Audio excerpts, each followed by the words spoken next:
제9시 기도 시간에 베드로와 요한이 성전에 올라갈 새 나면서 안진뱅이 된 자를 사람들이 메고 오니 이는 성전에 들어가는 사람들에게 구걸하기 위하여 날마다 미문이라는 성전문에 두는 자라. 그가 베드로와 요한이 성전에 들어가려 함을 보고 구걸하거늘 베드로가 요한으로 더불어 주목하여 가로되 우리를 보라 하니 그가 저희에게 무엇을 얻을까 하여 바라보거늘 베드로가 가로되 은과 금은 내게 없거니와 내게 있는 것으로 내게 주노니 곧 나사렛 예수 그리스도의 이름으로 걸으라 하고 오른손을 잡아 일으키니 발과 발목이 곧 힘을 얻고 뛰어 서서 걸으며 그들과 함께 성전으로 들어가면서 걷기도 하고 뛰기도 하며 하나님을 찬미하니 모든 백성이 그 걷는 것과 및 하나님을 찬미함을 보고 그 본래 성전 미문에 앉아 구걸하던 사람인 줄을 알고 그의 당한 일을 인하여 심히 기이히 여기며 놀라니라. 아멘.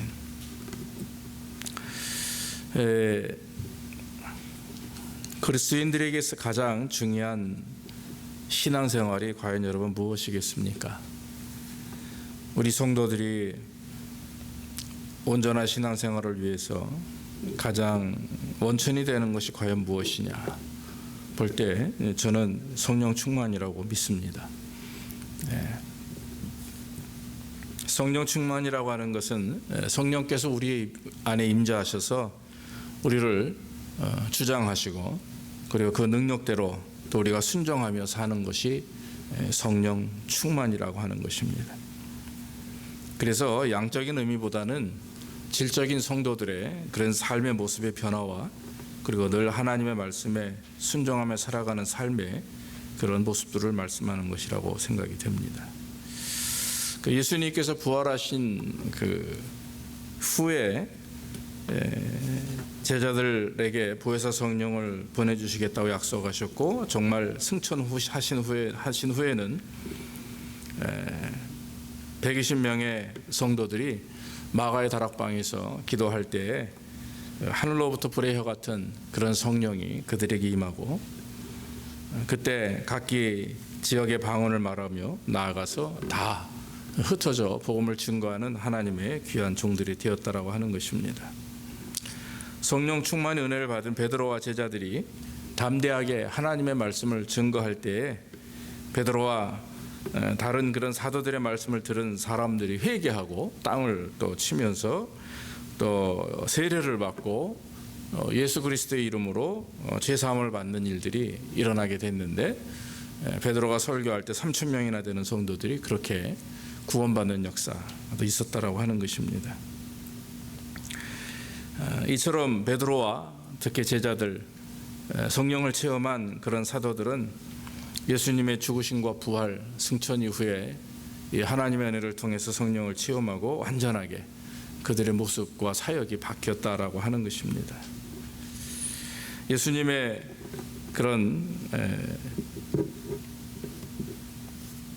그 역사하심 속에서 성령 충만을 받은 제자들은 담대하게 복음을 전했고 복음을 들고 주님께 회개하고 또 구원을 받는 사람들이 날마다 더했는데 초대교회 성도들의 모습을 가만히 보면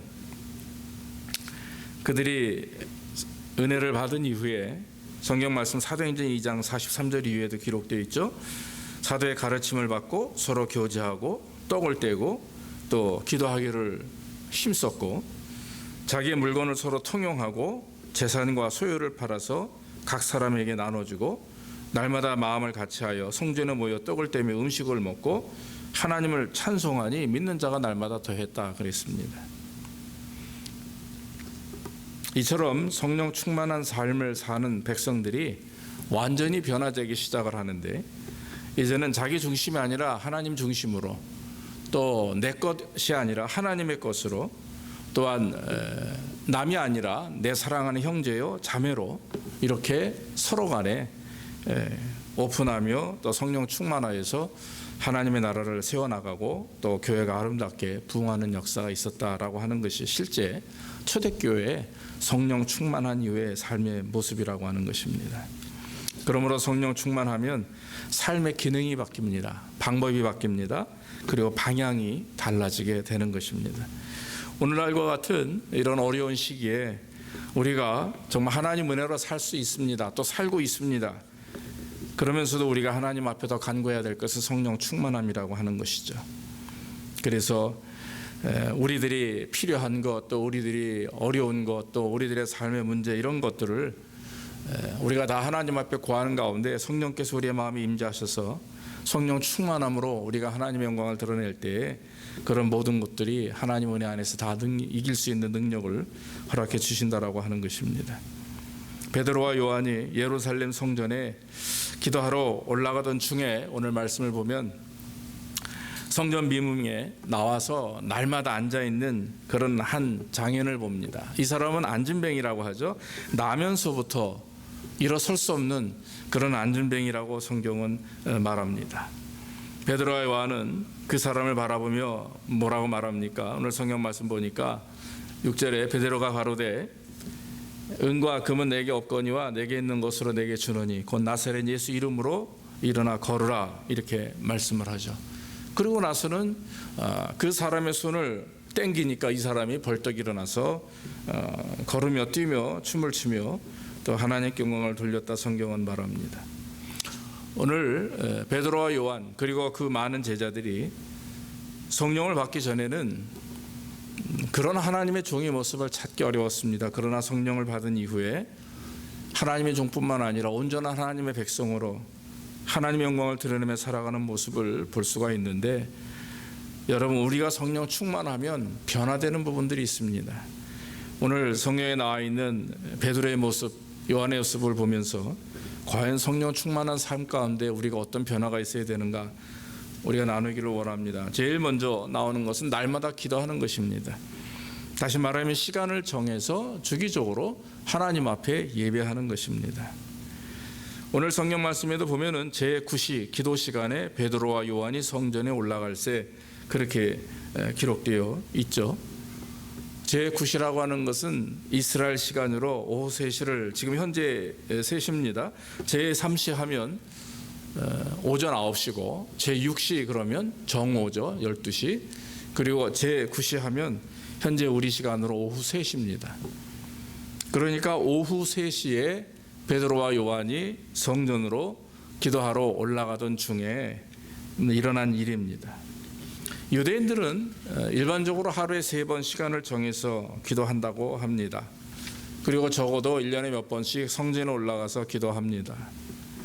오늘 말씀을 봐도 베드로와 요한이 유대인의 습관대로 아니면 하나님 앞에 기도하기 위해서 어떻든 성전에 올라가면서 기도하려고 올라가고 있었습니다. 초대교회 성도들이 성령을 충만을 받은 후에 각각 예배드리기 시작을 하고 기도하기 시작을 하는데, 그때야 뭐 여러분 아시다시피 완전 처음 초대교회가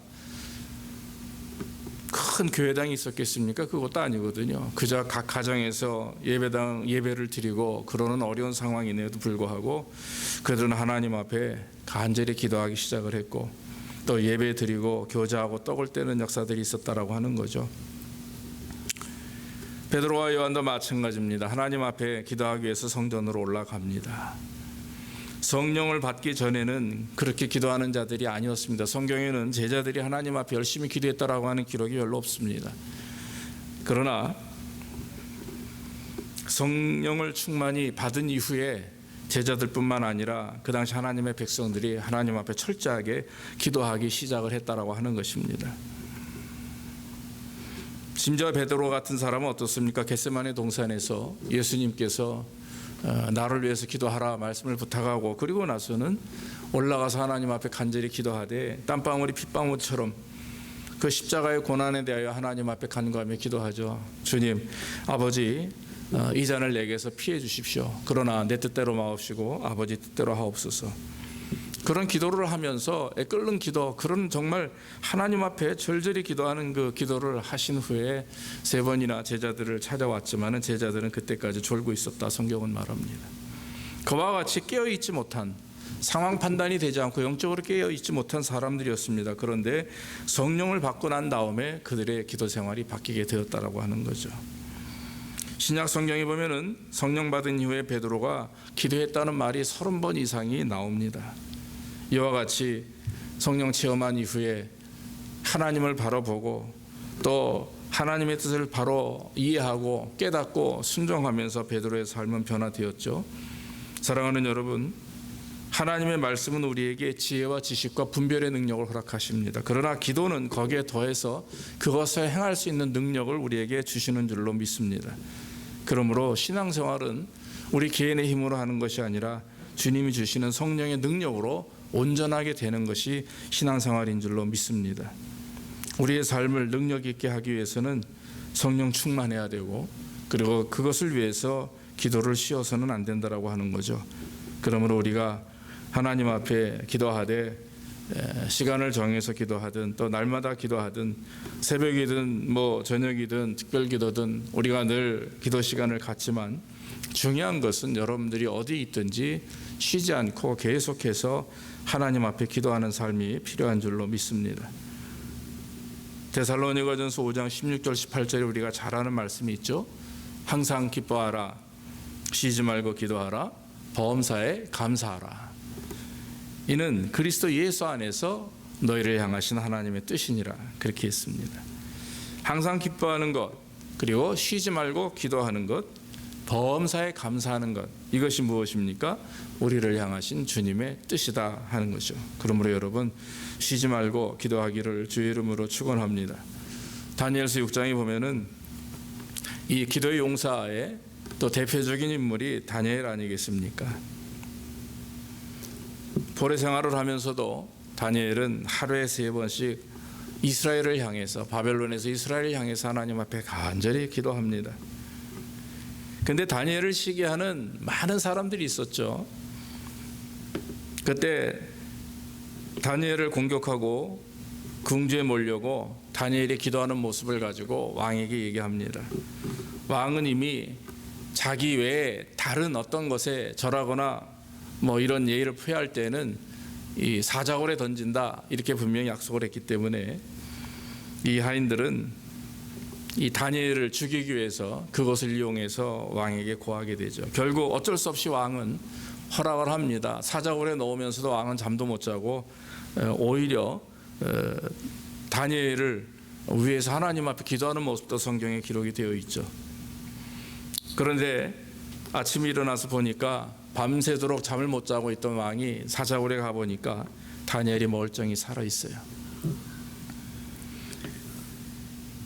하나님 앞에 철저하게 하루에 3번씩 기도하던 다니엘, 그러나 하나님께서는 그를 죽지 않게 하시고 오히려 사자의 입을 봉하셔서 어린 순한 양처럼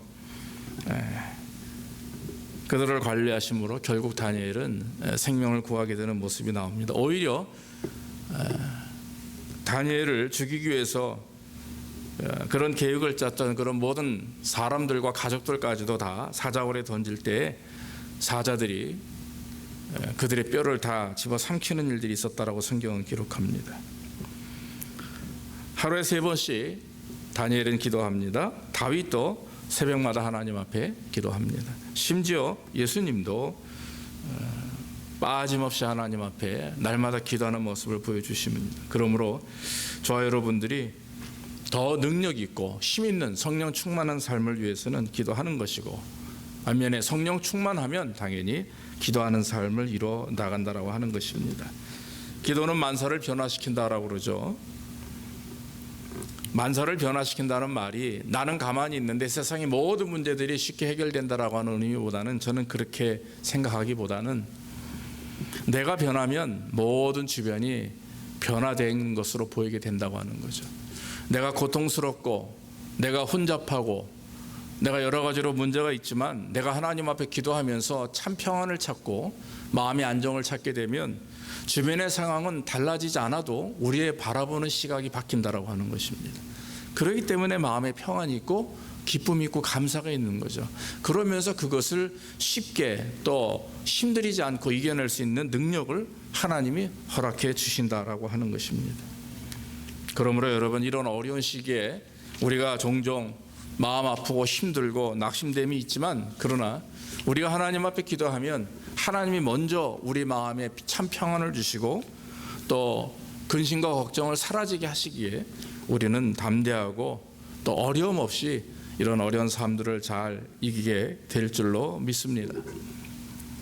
또 한 가지 오늘 성경에 보니까 성령 충만한 베드로와 요한이 길을 가다가 이 거린을 보게 되는 거죠. 다시 말씀드리면 그동안 보지 못했던 것인데 그게 눈에 보인다라고 하는 것입니다.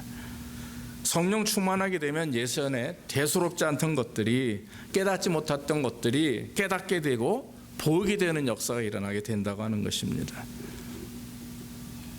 여러분, 베드로와 요한이 성전에 올라와 기도하는 것이 어디 하루 이틀이겠습니까?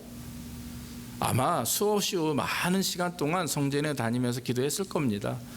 아시다시피 성전 미문의 그 입구에는요 수없이 많은 거지들이 모여 삽니다. 환자들도 있고 과부들도 있고 많은 사람들이 모여서 구걸을 하죠.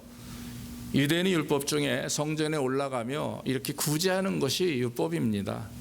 성전에 올라가기 전에는 빚을 빚진 것도 다 갚아야 되고, 싸워서도 안 되고, 뭐 이런 여러 가지 그 율법들이 있어요. 그 중에 한 가지는 어려운 사람들에게 동전을 던져주는 것도, 그것도 법 중에 하나입니다. 습관적이었던 것, 눈에 보이지 않았던 것, 대수롭지 않게 여겼던 것이 성령 충만하니까 그것이 다 눈에 보여지게 된다라고 하는 거죠. 오늘 지나가던 중에 날 때부터 안진병이 된 그 사람을 보고 불쌍히 여기게 되는 것입니다. 여러분, 얼마나 고통스러웠겠어요. 성경에 보면은 나이가 한 40쯤 되었다라고 후에 뒤에 나오는데, 그러니까 40년 동안 날 때 그렇게 났기 때문에 고통스러운 인생을 살았을 것입니다. 그런데 오늘 베드로와 요한은 그 사람을 바라보았다라고 하는 거죠. 성령의 사람이 되면 보지 못했던 것이 보여지고 또 느끼지 못했던 것을 느끼게 됩니다. 그리고 들리지 않았던 것들이 들리게 되는 것입니다. 특별히 영혼을 불쌍히 여기고 그 심정을 꿰뚫어 보며, 그리고 그 영혼을 위해서 기도하고 구제하는 일들이 일어나게 된다라고 하는 것입니다.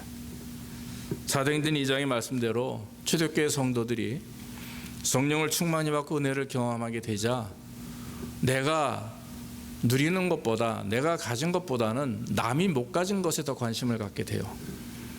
그러다 보니까 그것을 나눕니다. 냈을 것은 정확히 놔두고 그리고 나서는 나눕니다. 사도들에게 헌금을 하기도 하고 가난한 사람들을 위해서 자기 물건을 내놓습니다.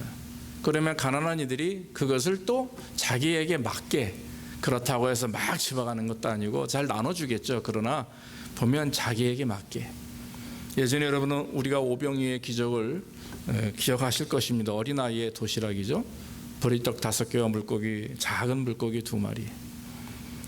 그 역사의 유래를 가만히 보면은 갈릴리 해변 주변에 어부들이 돈이 될 만한 고기들은 다 가지고 가서 장사로 팔지만 돈이 안 되는 자기 고기들은, 작은 고기들은 이 물 주변에, 뭐 해변이라고 해야 되나요?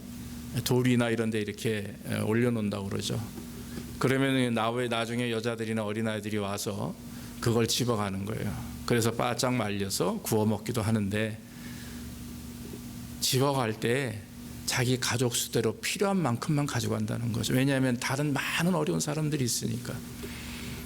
그만큼 그리스도인들이, 또 가난한 사람들이 더 가난한 자를 위해서 그렇게 양보하고 이해했다라고 하는 것입니다. 그런데 예수를 믿고 나니까, 하나님의 은혜를 경험하고 성령 충만히 받고 나니까 오히려 자기보다 남을 더 낮게 여기고, 즉 높게 여기고, 내 상황도 중요하지만 남의 상황과 처지도 이해하며 그들을 위해서 기꺼이 자기 것을 내어놓는 그런 성도의 모습이 바로 초대교회에 있었다라고 하는 것입니다. 사랑하는 여러분, 우리가 성령이 충만하면 하나님 뜻대로 살게 되죠. 보지 못했던 것들을 보게 됩니다.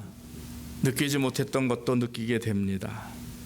성령이 역사하심을 알고 성령의 말씀에 순종하게 되니까 내 삶에 변화가 있게 되는 거죠. 한 교회 안에서, 또 한 가족 간의, 지역에서 서로에 대한 모습을 이해하게 되고 관심을 갖게 됩니다. 그들의 어려운 문제와 삶을 같이 아파하고 또 같이 고통을 느끼게 된다라고 하는 것이죠. 그러므로 말씀대로 내가 가지고 있는 것들을 아낌없이 내놓으며 가난하고 특별히 어려운 성도들, 그런 사람들에게 마음을 주고 또 물질을 주는 것, 그런 것들이 바로 초대교회에 일어났다라고 하는 것입니다. 그러므로 사랑하는 성도 여러분, 우리가 성령 충만하면 우리 안에 그리스도의 사랑이 임하게 되는 거죠. 그러면 내 인간적인 사랑은 뒤로 사라지고 정말 아가페적인 그리스도의 사랑이 우리 안에서 흘러넘치게 되고, 그러므로 말미암아 심지어 주님 말씀대로 원수까지도 사랑할 수 있는 사랑의 마음이 내 의지가 아닌 하나님의 능력으로 이루어지게 된다라고 하는 것입니다. 그러므로 성령 충만하면 보이지 않는 것들이 보입니다. 느낄 수 없던 것들이 느껴지게 되고 또 깨닫지 못했던 것들을 깨닫게 되는 역사가 있게 되는 줄로 믿습니다. 베드로와 요한은 이처럼 그 나면서부터 안진뱅이 된 자를 바라보며 뭐라고 말씀합니까? 은과 금은 내게 없지만, 바꿔 말하면 내가 너에게 줄 돈은 없지만 그러나 내가 가지고 있는 것, 즉 하나님의 능력, 바로 예수 그리스도의 이름으로 일어나 걸어라 선포하게 되죠. 그랬더니 이 사람이 일어나게 되는 것입니다. 성경 말씀에 보면 우리를 보라 할 때 이 사람은 베드로를 바라봤습니다. 어떤 생각을 가지고 바라봤겠어요? 지금 내가 돈이 필요하니까 나에게 몇 푼의 돈을 주겠지, 그런 기대감을 가지고 아마 바라봤을 것입니다. 그러나 여러분, 그 당시 사도들은 주머니에 돈이 없었습니다. 주님께서 사도들을, 제자들을 파송할 때도 말씀하셨죠. 누가복음 9장에 보면 파송하시면서 모든 귀신을 제어하며 병 고치는 능력과 권세를 주시고 여행을 위하여 아무것도 가지지 말라, 지팡이나 주머니나 양식이나 돈이나 두벌 옷을 가지지 말며 어느 집에 가든지 그 집에 유하라 그랬어요. 그 집에서 유한 것을 받아들이지 않는다면 나오라, 이렇게 말씀하시며 그때그때 하나님의 채우심을 직접 체험하도록 그렇게 말씀하셨기 때문에 아마 베드로와 요한도 주머니에 돈이 없었으리라 이렇게 예상이 됩니다. 은과 금은 없지만 내게 있는 것으로 내게 주노니 그건 나사렛 예수 이름으로 일어나 걸으라. 사랑하는 성도 여러분, 이 그리스도의 이름을 선포한 것은, 그것은 세상을 믿거나 돈을 믿는 것이 아니라 바로 주님의 능력을 믿으라라고 하는 거죠. 예수 그리스도의 이름을 믿으라라고 하는 것입니다. 여러분, 근이나 음으로 할 수 없는 일이 얼마나 많이 있습니까?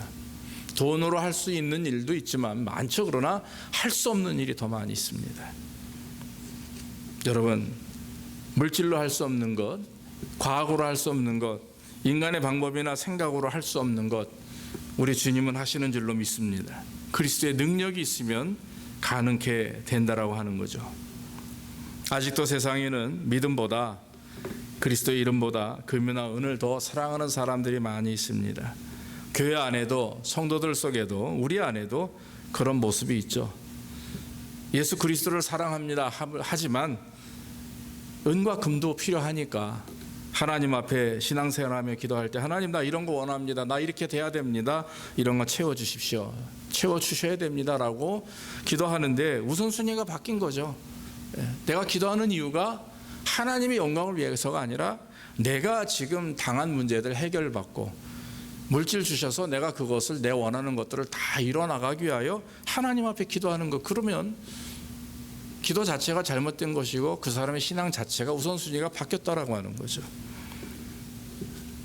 그래서 오늘 베드로가 하는 이 선포의 말씀은 은과 금은 내게 없지만, 그건 바꿔 말하면 너를 일으킬 수 있는 것은 돈이 아니다 이거예요. 세상의 의학도 아니고 과학도 아니다, 바로 그리스도의 이름이다, 그리스도의 능력이다, 이 말씀을 우리에게 증거하시는 줄로 믿습니다.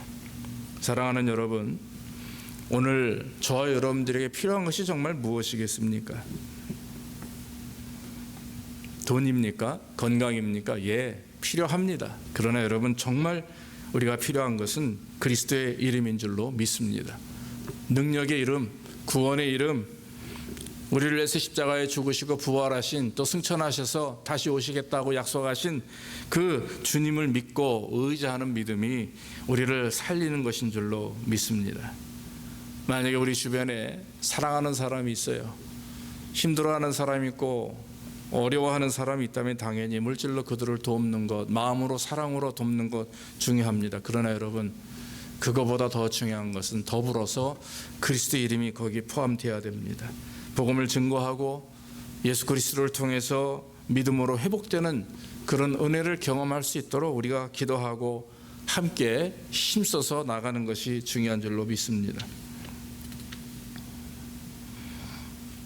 베드로와 요한은 오늘 아무것도 없이 근거와 의무는 없지만 예수 그리스도 이름으로 선포할 때 큰 기적이 일어나듯이 우리가 믿음을 가지고 하나님의 그런 나라를 구하며 나아가 우리 주변에 있는 많은 사람들을 향해서 근거와 의무를 내놓기보다 그리스도 이름을 드러내놓고 성령 충만해서 우리가 하나님 앞에 기도하고 또 성령 충만하여 눈에 보이는 것들이 보이지 않던 것들이 보이고 또 깨닫지 못하던 것들이 깨닫게 되고 느끼지 못한 것들을 느끼게 된다면 우리는 분명히 하나님이 기뻐하는 성도들이 될 것이고 이 땅에 하나님의 나라를 속히 임하게 하기 위해서 우리는 큰 도구로서 큰 역할을 감당하게 될 줄로 믿습니다. 우리 한번 머릿속에 되새겨야 됩니다. 은과 금은 내게 없지만 내게 있는 것으로 내게 주노니 곧 나사렛 예수 그리스도의 이름으로 일어나 걸으라. 모쪼록 사랑하는 성도 여러분, 어려운 시기에 이것을 잘 이겨낼 수 있는 오직 한 가지 힘은 바로 성령 충만이요. 성령 충만할 때 우리는 담대하게 선포할 수가 있고 담대하게 기도하며 주님을 의지해 나갈 수가 있는 줄로 믿습니다. 모쪼록 성령 충만하셔서 물질보다 그리스도의 이름을 믿고 의지하는 저와 여러분들 되기를 주의 이름으로 축원합니다. 기도하겠습니다. 아버지 하나님 감사합니다. 오늘도 안진뱅이를 고치는 그런 베드로와 요한을 보면서 하나님 그들이 성령 충만하여 하나님을 온전히 섬기고 의지할 때에 날마다 기도하는 그런 삶이 되었고 또한 하나님 성령 충만할 때에 그의 영안이 열리고 귀가 열리고 입이 열리며 마음이 열려서 아버지 하나님 그동안 보지 못했던 것들을 보게 하시고 느끼게 하신 주님 감사합니다. 또한 하나님 그 불쌍한 영혼을 위하여 돈으로 해결할 수 있고 은금으로 해결할 수 있으나 그러나 하나님 정말 중요한 것은 그 영혼을 구원하는 일이기에 예수 그리스도 이름으로 일어나 걸으라 할 때 그 안진뱅이는 일어나게 되었고 결국 주님을 증거하는 자가 되었음을 우리는 성경을 통해서 봅니다. 아버지 하나님 우리의 삶이 성령 충만한 삶으로 하나님을 기쁘시게 하는 삶으로 인도하여 주옵소서. 장기간 어려움 속에 있습니다. 팬데믹으로 인해서 마음껏 예배할 수 없고 마음껏 다닐 수 없는 상황입니다. 우리의 마음과 영혼이 위축되지 않게 도와주시고 먼저 하나님 앞에 간구하며 기도하되 건강이 잃지 않도록 인도하시며 하나님 말씀 안에서 순종하여서 성령 충만함으로 이 난관과 어려움을 믿음으로 잘 감당하며 기쁨과 감사함으로 이겨낼 수 있도록 우리 집사님들과 각 가정마다 그 사업 위에 자녀들 위에 축복하시고 역사해 주시옵소서. 모든 말씀 예수님의 이름으로 감사하며 기도하옵나이다. 아멘.